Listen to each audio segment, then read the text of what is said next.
My name is Kathy Cater, and I am a psychotherapist who has specialized in the treatment and the prevention of body image and eating and weight concerns for over 30 years.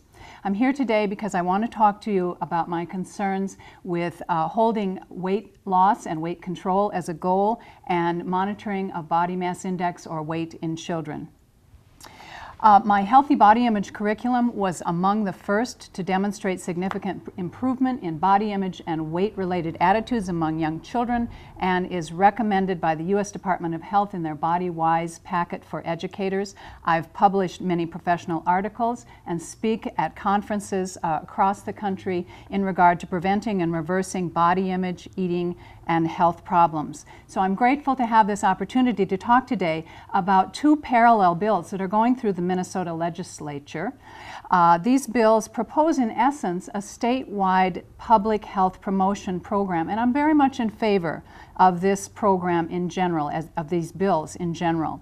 However, as an authority on body image and weight, I want to explain why, in order to avoid sabotaging the intent of these bills, legislative leaders must vote to amend them by deleting all language that would allow or encourage weight loss to be considered as a goal for our state's population, as well as the plan to monitor the weights or the BMIs of children across the state. Let me start to explain my concern by saying that I understand that it seems intuitive that if more fatness than nature intended means more health problems, then a goal of less fatness seems like it should be a good idea. And in turn, monitoring what happens to our population's weight might be logical. But it turns out that when it comes to weight, what seems intuitive has in fact proven not to be true. To understand this, we have to back up and recognize what most people, including many health authorities, do not recognize, and that is that in contrast to behaviors that are known to increase health risks, such as smoking or alcohol abuse, weight is not a behavior, and as such, it is not ours to control. This distinction is very critical, and it is essential to understanding why the goal of weight control adds to the very problem that it is intended to prevent or reverse. Weight results from many, many factors, some of which are behaviors that are in our power to control, such as what we eat and how active or how sedentary we are, but many of which are internally regulated and are therefore not in our power to choose. In the end, if we limit ourselves to healthy behaviors and healthy means, which we certainly hope that the next generation of children will limit themselves to healthy means, then the best anyone can hope for is to influence weight, not to control it. So given innate size diversity, some healthy people will always be slim, some will be quite fat, and most of us will be somewhere in the middle. So am I saying that the rising rate of fatness is due to a change in our genetics? I certainly am not saying that. But I am saying this, that in 45 years of collecting data, measuring the effectiveness of countless well-intentioned plans for weight loss or weight control, it is time to see that the most common advice for reducing fatness has actually caused more harm than good.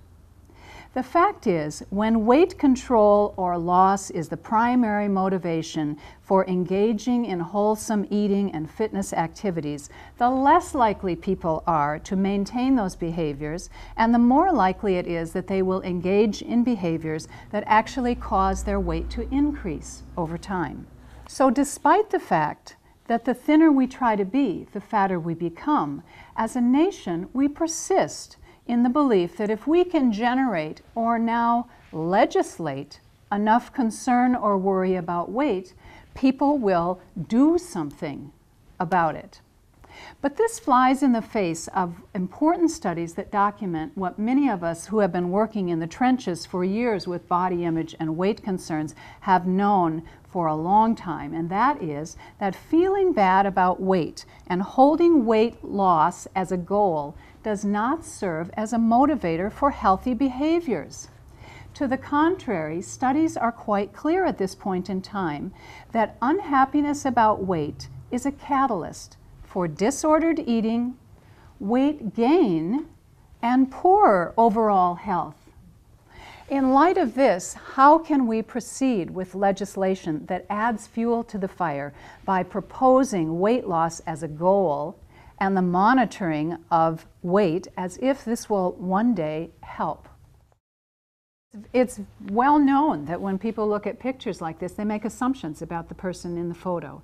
And the assumption that they make is that people who have fatter bodies, like this woman does in this picture, that she has terrible eating habits and a very sedentary lifestyle. If someone were to see a photo of a very slim person, we also make assumptions about that. We make assumptions that they probably have healthy eating habits and that they're physically active. And neither of those can be ascertained from looking at a picture. This fatter woman, I know nothing about this particular woman, but you may see a fatter bodied person and make those kinds of negative assumptions, or even a physician might make that assumption when a person walks in, never asking about a person's lifestyle, but automatically say, well, because your BMI is off the chart and you obviously have a fatter body, you really need to be losing some weight. How do we know just by looking at someone that they're not, don't have the healthiest eating habits of anybody that we might know, and they might be a triathlete who could run circles around the doctor who says, you really ought to get more activity and get yourself on a diet. Likewise, the thin person that walks into the doctor's office or that we meet on the street that we make assumptions about, how do we know that they don't have an eating disorder? Or how do we know that they don't just sit around eating Hostess Twinkies all day and watching TV and just have the kind of metabolism that allows their body to stay stick thin despite how they take care of themselves? So one of the problems with focusing on weight as a goal is that we make these kinds of assumptions, and we assume that the fatter people really need to, do something different. It also really leaves thin kids, and we do know this from studies, it leaves thinner or more normal weight kids often saying, well, it doesn't really matter whether I eat well or get any exercise, because no matter what I do, I'm thin anyway. So are we really wanting to send a message to slender children that it's less important for them to be eating well and being physically active, but somehow this program is really just for the larger bodied individuals?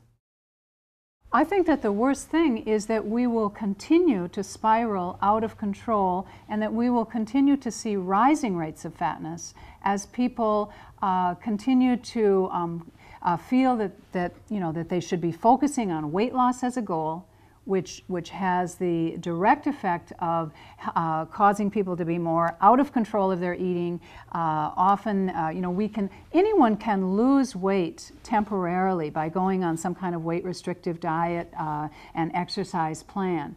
But, fully 95% of weight that's lost through any kind of weight reduction plan is regained. And a third of people who regain that weight regain more weight than they lost initially. So I think that this bill really just keeps us going right down the same path that we've been going down, where the harder we try to control our weight, the more out of control we are getting. And I think it will add to the problem, not decrease it.